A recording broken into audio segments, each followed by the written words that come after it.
Hey everyone, today's episode of Common Guys, we go over the highlights of WWE Raw for the date of April 17, Monday night. Let's go. What an explosive opening to Monday Night Raw. First, we had the Usos out with Solo, right? And then all of a sudden you hear the Judgment Day music come. You see Rhea, you see Finn, you see Dominic, and you see Damian Priest. Now you think they're about to go and have a fight down, a beat down, a smackdown.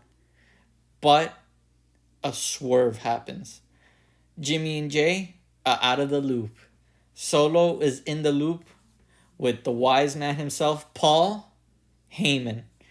Now, to kind of recap what happened. Paul Heyman, with the counseling of the one and only tribal chief, even though Roman Reigns was not present tonight, I love how they're still incorporating him into the storyline. We all know he's taking a little vacation for himself. But ultimately, Roman Reigns made the choice. The Usos are going to take care of the Rey Mysterio problem, while the Judgment Day are going to take care of the Sami Zayn, the Bro, and KO. Despite this feel-good moment among the villains, there is some foreshadowing happening here. Why? Because Rhea Ripley would not take her eyes off Solo. What does this mean? What does this imply? I think it's going to imply something very much down the road. I think Paul Heyman and Solo are going to go literally solo. I think once Roman Reigns takes down his tribal chief status, I think Solo is going to be the next big thing of WWE. Jimmy, as you can clearly tell from this photo, is unhappy with this agreement. He feels betrayed deep down inside, and it's all setting up for a massive feud. Solo had his Rey moment. Solo was tasked with taking down the Rey problem, and Solo delivered. Solo was in a heated fight with Rey Mysterio, fighting it out. Rey Mysterio looked great. Solo looked great. Everybody was delivering the blows. But ultimately, what happens when you mess with the tribal chief and his bloodline? Well, interference. But this time there was a twist to it. LWO, Latino World Order, came out and beat the Usos. But with the distraction happening on the ring side, Solo still took the victory and Rey Mysterio was defeated. With that being said, Paul Heyman came onto the scene backstage. Paul Heyman comes out and says, "Time to take care of my problem." No, I'm just joking. What Paul Heyman says is, "We took care of the Rey Mysterio problem. It's time to take care of the KO, Bro, and Sami Zayn problem." And what did the Judgment say? Eh. But they did agree that they were going to take care of the problem, though. Paul Heyman's response was, "It better be eh."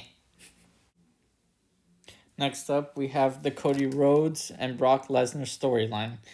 Cody Rhodes comes out basically calling out Brock Lesnar, knowing that he is in the house tonight, and Cody Rhodes wants to have the match right there and now. Adam Pearce comes out and tells him, "Listen, Cody, you're not medically cleared to take on Brock Lesnar right now, so we're gonna have this match scheduled for Backlash," officially confirming the Backlash match. Cody Rhodes takes no for an answer, gets a chair, and keeps antagonizing the beast, Brock Lesnar. Adam Pearce resorts to calling out security. Cody Rhodes does not take no for an answer and takes some chair shots to get to Brock Lesnar.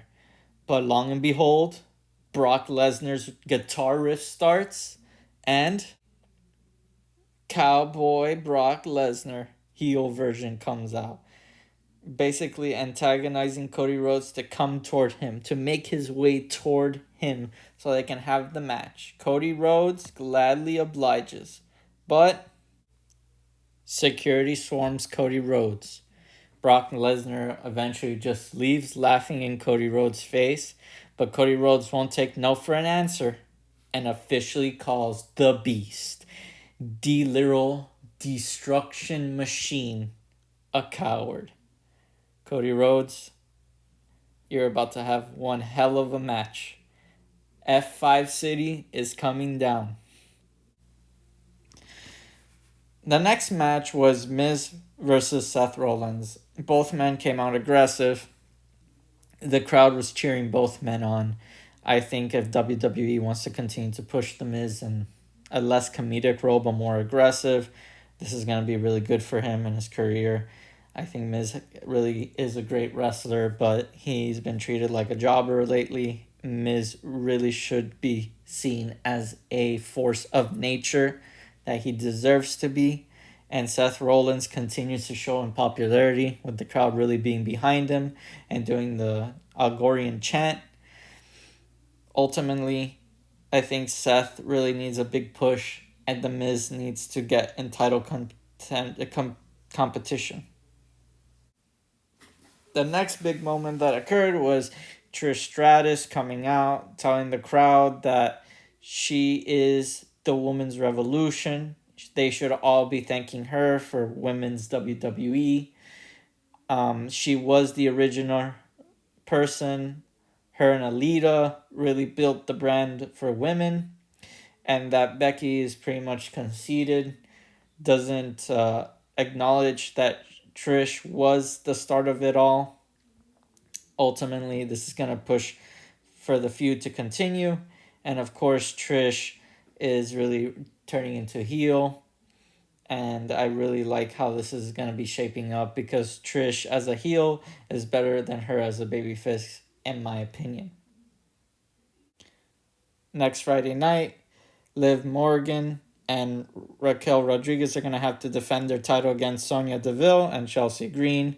I think this is going to be a great match, and I'm just letting you guys know to tune in Friday night. To circle back, the final match of the night was Judgment Day versus KO, Sami Zayn, and Matt Riddle, the Bro. The Judgment Day are basically being villainous and cheating their way to victory. Rhea Ripley gets ejected from the side of the ring because she keeps interfering with Sami Zayn. KO is limping a little bit because of their villainous tactics. And the Bro is just hurt and thrown to the side of the ring. But things change when Rhea Ripley gets ejected. Sami Zayn, KO get a momentum going. This leads to Damian Priest getting powerbombed by KO, setting up a Halua kick for Finn Balor, and ultimately, the win of the match is by Matt Riddle, who gets the pin. But the Usos show up to take care of business, to take care of Kevin Owens, Sami Zayn, and the Bro. Why? Because they're going to go up against them at Backlash, and they cannot have this problem. The Tribal Chief has spoken. Kevin Owens, Sami Zayn need to be taken care of. And when all else is about to be lost, the LWO comes out to help Matt Riddle, Sami Zayn, and KO, and take on the Usos because they want revenge for what happened to Rey Mysterio earlier that night, and Rey Mysterio wants to take on the Judgment Day. It's an all-out war between all the factions. And so begins the all-out war.